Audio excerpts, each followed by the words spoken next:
My name's Nathan, I'm 24, and I graduated from medical school 2 weeks ago. It should have been the happiest day of my life.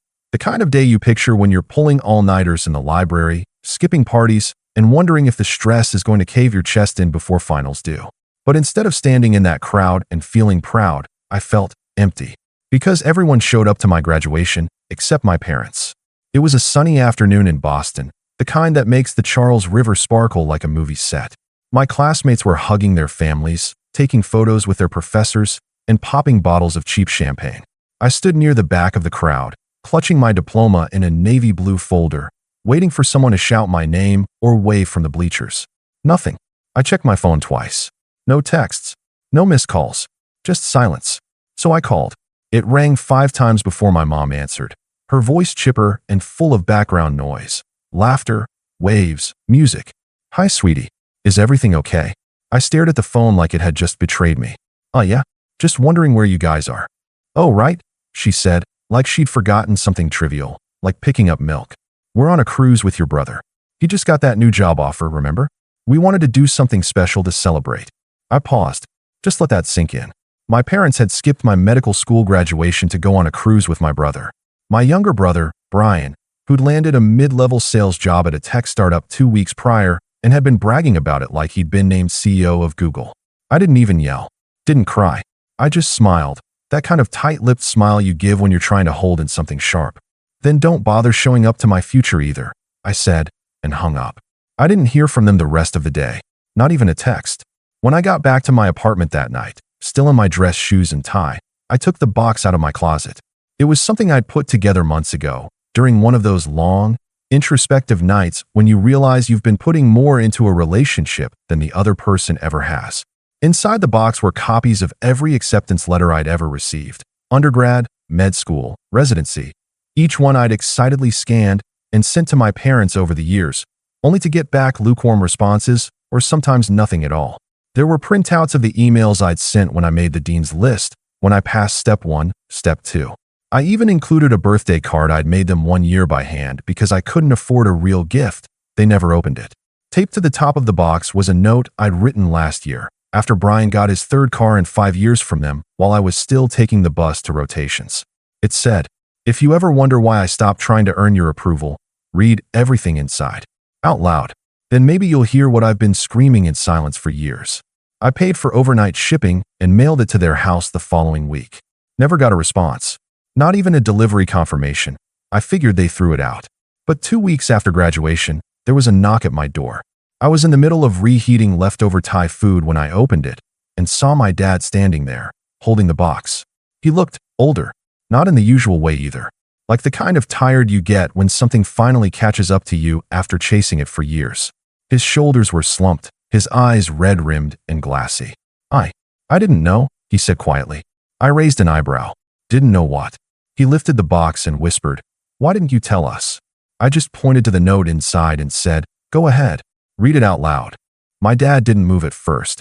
He just stood there in the doorway, hands wrapped tight around the corners of the box like he was holding something fragile and dangerous all at once. His lips pressed into a thin line, the kind he used to make when he'd get a bill he didn't want to pay, or when Brian got caught sneaking out and he had to pretend to be the tough parent for 5 minutes before caving. I stepped aside, letting the silence stretch between us like a taut wire, and eventually he walked in, slow and hesitant. He sat at my small dining table, the same table where I'd eaten countless microwave dinners alone while studying for the MCAT, the same one they never visited because they were always too busy or already had plans. He placed the box down in front of him and opened it. I watched his hands shake slightly as he unfolded the first acceptance letter, my scholarship offer from NYU, the one I turned down because it didn't make financial sense at the time.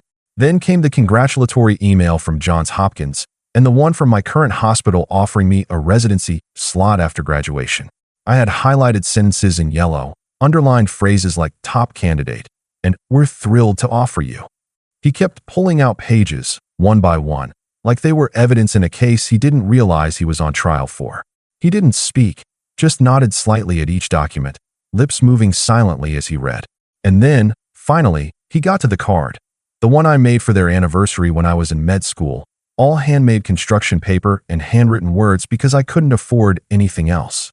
I sat across from him, arms crossed, heart pounding, not out of anger, but from something colder, emptier.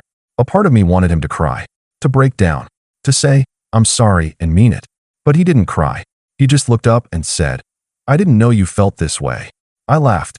It wasn't loud or bitter, more like an exhausted breath with a laugh stuck to it. "How could you not?" I asked. "Every time Brian did something mediocre, you threw a party." When I passed step 2, one of the hardest exams in medicine, I got a cool, buddy text and radio silence for a week. When I made the dean's list 3 years in a row, Mom said, "Well, that's what we expect from you." Not "good job." Not "we're proud of you." Just expectations. He opened his mouth, then closed it again. I went on. "You threw him a backyard barbecue when he got hired to sell insurance. A full-blown celebration. But when I matched into one of the best internal medicine programs on the East Coast, you told me you'd try to make it to the white coat ceremony, and then never showed up. You always had a reason, and it was always about Brian." Dad finally cleared his throat. "He's needed more help." "No," I said, sharp this time. "He's needed more attention. There's a difference. And you gave it to him, every time, even when he didn't ask. Even when I was drowning, when I could have used a ride or a hot meal, or just someone to say they were proud of me. You were busy helping him move into another apartment or giving him another emergency loan you knew he'd never repay." I leaned forward. "Do you even remember when I called you after Mom missed my white coat ceremony?" He blinked. You were in New York, right?" "Boston," I said flatly. "I told you the date 6 times. She said she forgot." I gave up trying after that. There was a pause, the kind of pause that lasts just long enough for the gravity of things to settle in, but not long enough for anyone to really absorb them. He finally picked up the note I'd taped to the top, unfolded it, and read it aloud. His voice was low, and each word came out like he was biting off a piece of glass. "If you ever wonder why I stopped trying to earn your approval, read everything inside. Out loud. Then maybe you'll hear what I've been screaming in silence for years." He set the note down and looked at me, but I didn't look away this time. I wanted him to sit in it, to really feel what years of being overlooked, dismissed, and set aside felt like. "I didn't realize we made you feel so invisible," he said quietly. I didn't answer right away. My hands were clenched under the table. Because the truth is, I didn't feel invisible. I felt deliberately ignored. Like they chose not to see me.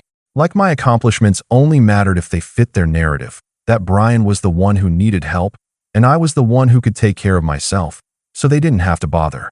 "Maybe you didn't mean to," I said finally. But it happened anyway. He stared at the table for a long time. Then, without a word, he pushed the box slightly toward me and stood up. "Your mother should have come. We both should have. I'll tell her that." I didn't respond. He looked like he wanted to say more, but instead, he reached into his jacket pocket and pulled out a small, square envelope. "This came last week," he said. "We thought it was junk at first, but it's from the hospital." I took the envelope slowly. It was addressed to me, but my old home address was scratched out and forwarded to my apartment. Inside was a card, thick paper, embossed seal from my residency program. I opened it. Inside was a short note from my program director. "Nathan, thank you for your incredible dedication and leadership. You've been selected as the incoming chief resident. We can't wait to see how far you'll go." My dad read the message over my shoulder, then just said, "Chief resident?" I nodded once. "Yeah." And that's when he said it. "Why didn't you tell us?" I looked at him, the envelope still in my hands. And I said, "Because I wanted to see if you'd find out on your own." He nodded slowly, then took a step back toward the door. I watched him go, unsure of whether he felt ashamed, guilty, or just overwhelmed. Maybe all three. But he didn't leave. Not yet. What he did next changed everything. He didn't speak for a while. He just stood by the door, hand resting on the handle, like he was weighing whether or not he had the right to say anything more. His shoulders rose with a deep breath, the kind you take when you're about to say something uncomfortable. Something you've rehearsed in your head, but no version of it ever sounds quite right when it leaves your mouth. "I know I haven't earned the right to ask this," he said finally, turning to face me again. "But is there still a way to fix this?" The question didn't land softly. It came down like a weight, not because I hadn't thought about it before. I had, countless times, but because I honestly didn't know the answer.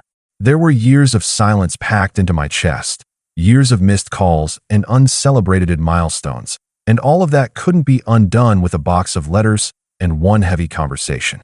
I didn't answer. Not right away. Instead, I walked over to the window and pulled back the curtain. It was starting to drizzle outside, a thin mist catching the orange glow of the streetlights. My reflection in the glass stared back at me, older than I remembered, tired in a way that doesn't show up in photos. I stopped trying to fix this a long time ago, I said quietly, because it was always one-sided. I'd call, you'd be busy. I'd invite, you'd make excuses. After a while, you learn not to expect anything. That's the only way it stops hurting. He nodded slowly, his face pale. I just thought you were doing so well. You didn't need anything. That line, you didn't need anything. I've heard it so many times from them it's practically become a family motto. As if being self-reliant disqualified me from affection. As if my independence made me undeserving of attention. I needed a dad, I said. Not a bank account. Not advice. Just a dad. Someone to show up. Someone who gave a damn when I wasn't doing well. And someone who cared when I was. He walked back to the table, sat down again, and reached for something in the box. It was the hospital brochure from my interview day, creased and marked up with handwritten notes I'd made in the margins. He turned it over and read a scribble I'd written across the back. Hope they see me. Hope I belong. He set it down and looked at me. You always belonged. I don't know how I missed it. You didn't miss it, I said flatly. You ignored it. That landed harder. He winced like the words physically stung. For a moment, I almost regretted saying it so bluntly, but then I remembered the phone call on graduation day. The cruise. The laughter. My mom's voice, so breezy, so casual, like it hadn't occurred to her that this was a once-in-a-lifetime moment for me. I remembered standing alone in a crowd of hugging families, clapping hands, and knowing that the one face I was scanning the crowd for wasn't coming. Your mom, he began, and then stopped. What about her? I asked. He hesitated. She didn't think you'd want her there. That stopped me. What? He looked uncomfortable. She said you've always seemed distant, like we were just a burden to you. She thought maybe you didn't want us to come.